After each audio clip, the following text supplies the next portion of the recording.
meaning to make for, I think, literally months now. Like, basically since legit the day the news dropped about this being a thing, I meant to make a video on it, and kept dropping the ball. Other shit came up, I filmed other things, kept forgetting I was gonna do this. Meant to do it the other day, and my list of notes, I didn't hit save on my computer like a freaking retard, and funny thing, computer locked up and crashed, and I lost my notes, so I had to try and recompose a shorter version of it today. So there would have been more to this, but that was a thing. My bad. Anyway, so we've wasted like a minute talking about nothing. So what is the topic of this? And I do not mean to be leaning on this table. It keeps wiggling it. So I'm going to stop leaning on that. The topic of this is the new Nintendo release of, excuse me, new Nintendo release of the NES Classic, aka the NES Mini. No, they're not bringing back the original NES. I kinda wish they were. No, they're bringing back a little miniature version of that console, and admittedly, it's really cute and tiny. Like, they're advertising it as being small enough to fit on the palm of your hand, which made me skeptical in and of itself right there before I knew anything else about it, because I'm pretty sure that console is about the size of a cartridge itself. So I was like, oh shit, how are the consoles gonna the cartridge is gonna fit in there? That's the thing, they don't.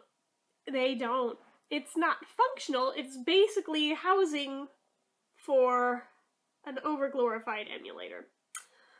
So the actual door does not open, it's just for looks. It comes preloaded with 30 games, which I'll get into in a minute. I know I said I was going to stop leaning on the table, I lied. But yeah, comes with 30 games, and that is it. There is no way to upgrade it, there is no way to add more. What you see is what you get, which really sucks. Not to mention the fact that it doesn't come with the original Nintendo hardware. It's literally just an emulation. And as far as emulation goes, we've been doing that for free for decades now with these games. For far more than 30 games. So $60 is kind of a steep price tag for something that is essentially an overglorified emulator. I mean, to be completely accurate, $59.99. Yeah, it's $60. Just say it like it is. It's $60. So I don't know.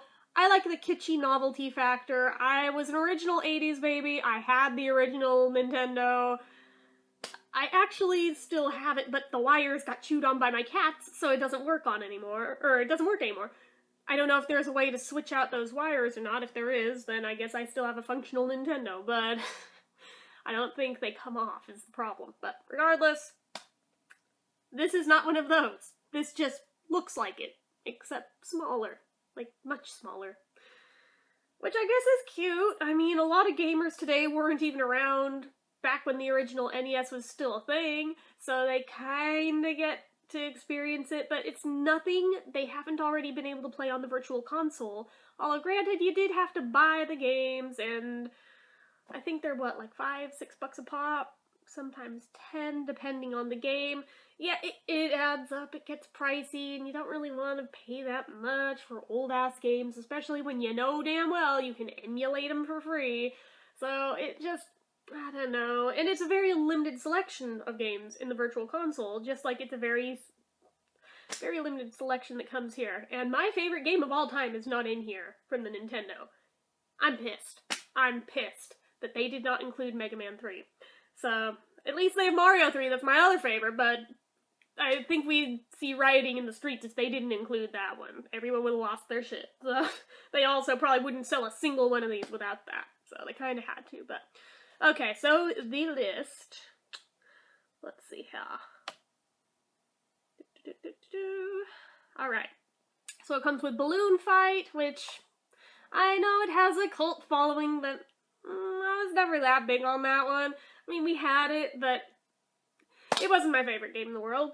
Comes with Bubble Bobble, which, okay, fair enough. Castlevania, Castlevania 2, Simon's Quest, Donkey Kong Jr., Double Dragon 2, The Revenge, Dr. Mario, I am happy that they're including that. Excite Bike, Final Fantasy, Galaga or Galaga. I've never known the correct pronunciation on that one, not gonna lie.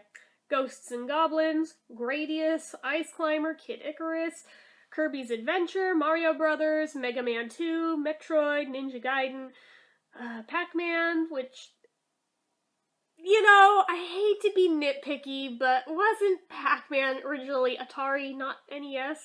Like, I don't even recall Pac-Man being on NES. Feel free to correct me if there was a release of that on NES, but I never knew of there being one.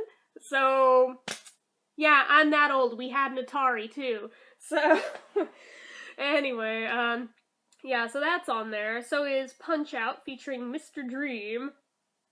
Wait. I know there was another version with Mario. Is that... I don't know offhand. There's Star Tropics, Super C, Super Mario Brothers, Super Mario Brothers 2, Super Mario Brothers 3, Tecmo Bowl, The Legend of Zelda, and Zelda 2, The Adventure of Link. That's it. If your favorite game isn't on that list, you're fucked, because it doesn't come with it, and you will never be able to add it to that, which really sucks. If you want to play it and you still have the cartridges, you're gonna have to buy basically either A, go to eBay and get an old school Nintendo and hope it still works, or B, buy third-party hardware and pay hundreds and hundreds of dollars just to be able to still play it. Possibly with some compatibility issues. So, nothing's perfect. There is one system that's pretty damn close to perfect, but its price tag is like $600, and I'm like, yeah, I don't have $600 to throw at that, so if I did, I'd probably be spending it on other stuff. But yeah, so that bums me out a bit. But, oh, what else was I going to say about this? I don't know how many times Nintendo expects us to repurchase the same exact games that we've already bought over and over and over. Like, perfect example would be Mario 3. I mean, I bought it from the Virtual Console, I bought it on the Wii, I also bought it again on Wii U. I bought the cartridge for Game Boy Advance. I feel like there was a version that came out for the DS, if I remember right, or was that on its Virtual Console? I don't even remember, but I have rebought this game like 4 or 5 fucking times on top of the original release of the game when I was like 5 years old. So, like, for real, how is it fair that we have to keep buying it and buying it and buying it and buying it when we have definitely already owned it like a zillion times over? Now they want us to buy it again. Same thing for any of these, is that they keep re-releasing them, and like dummies, we keep buying them. And yes, I know you can emulate them, and I do use emulators, but at the same time, there is something that feels nice about having it in some way, shape, or form legit on a console sanctioned by Nintendo. But, I don't know, it's really frustrating to me. I don't have endless funds to throw at the same games over and over, so generally I don't throw them at that many old school games. I generally buy new ones that I haven't played before because it's fun to play new things, you know? And seeing as we haven't seen a whole hell of a lot happen with the Wii U, I feel like that was kind of a flop for them. So hopefully whatever comes next with the Nintendo NX, or I think that's what it's called. If I just fucked it up, I'm sorry. Hopefully that will go over better than Wii U did, because figures, by the time I finally got the Wii U, oh, they're stopping production on it. Cool. I missed the boat again. It's just like with the Wii. By the time I got one, like a year later, Wii U came out. I was like, son of a bitch. But that is my luck. That is my fault for not saving money sooner to be able to get it. Oh well. Maybe I'll be on top of things this time, but the only time I was ever on top of something, like the second a thing came out, was with the Game Boy Advance, but it originally did not have the power, or the slot where you could plug in a power adapter. And as a little kid who really didn't have unlimited money to keep throwing at batteries, that kind of made that system a big fat fail for me, because I was that kid who would sit there and play it for hours on end till the batteries would go dead, and that was that. For the original Game Boy, my dad had bought me a power adapter so I wouldn't have this problem, but when you know, for the Game Boy Advance, The first one's released didn't have that. Game Boy Advance SP did have it, but my dad wasn't about to buy me a second one right after he had just gotten me the other one that just came out, so... After that experience, I was like, you know, I'll wait a bit before investing in the new systems to make sure if there's anything like that that they need to work the bugs out with. I'll wait. It's cool, I'll wait. But yeah, so that was the only time I was ever totally on top of it. Usually I'm so far behind the curve that by the time I get the console, they're already, like, about to be on to the next one. Without fail, has happened every single time, so... I'm apparently just too slow, but that's my bad, not theirs. But anyways, as I was saying, $60 just seems really expensive for something that's just an over-glorified emulator that happens to look really cute. I have more issues with it than that, and if you've made it this far, good for you, because I don't expect anybody to still here at this point, but, actually, I have a plus side I'd like to mention first. They did give it an HDMI port so that it works with modern TVs and it upscales for modern screens. That is cool. I do appreciate that. No composite cables here. It's all HDMI now, so that is a good thing. That said, controllers, they look like the old ones, however, they don't connect like the old ones. They don't connect with the same connectors used on the old NES, they connect with the same connectors that's used on a Wiimote to hook up the nunchuck. So, if you still have your old controllers from the old NES, they will not help you here. They won't hook up to it.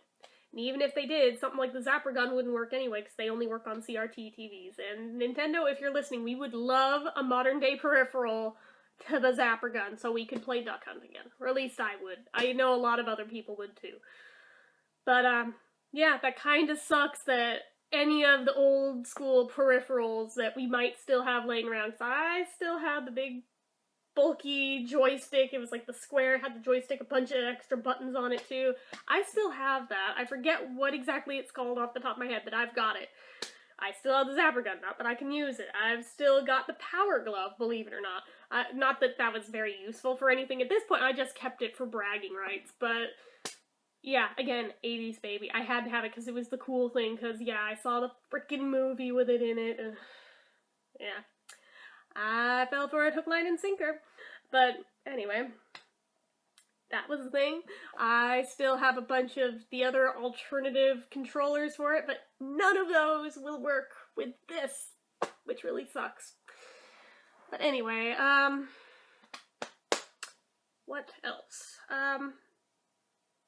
But what I do like, this isn't a truly new thing, because they've been using this with the Virtual Console games for, I think, as long as they've had a Virtual Console, is that now there's implemented save points. I mean, not preset by the game. You can save where the fuck ever you want to, which, huge help to me. Shout out to my fellow 80s babies who used to keep their NES on overnight so they wouldn't lose their spot in the game.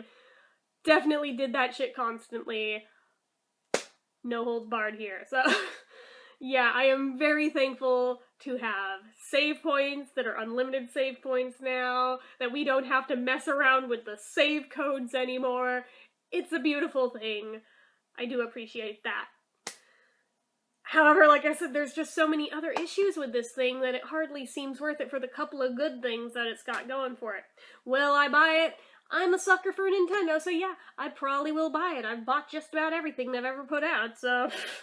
I will probably end up buying it, but will I be happy about the way they went about it? No, I'm probably still going to bitch and moan that I can't add additional games to it without somehow modding the hardware, so there's that. I don't know. What about you guys? What are your guys' thoughts on this? Are you guys gonna bother buying it? Are you gonna skip it? Do you have one of the cool alternative systems that still runs the cartridges? Let me know in the comments, because I want to know what everyone else's feelings are on this thing. I just feel really conflicted because, you know what, I do think it's kitschy and cute, and for the novelty factor, even if I don't end up using it that much, I like how it looks. I'll probably keep it on a shelf as a display piece, if nothing else. But I will definitely play with it for a while when I first get it, just for the novelty factor, having those games right there. I'll probably be able to introduce my nephews and nieces to these games for the first time since they're little. They've never played these games before. I'm basically winning them over on the modern Mario games, so I would love to be able to introduce them to the older ones. But aside from that, yeah, the novelty factor will wear off and it will probably sit and collect dust on a shelf afterwards. But knowing me, definitely still gonna end up buying it because this is what I do. But what about you guys? Like I said, let me know in the comments. And as usual, if you like the video, click the like button if you're not already and you'd like to be. Click subscribe. Leave comments below. Until next time, bye!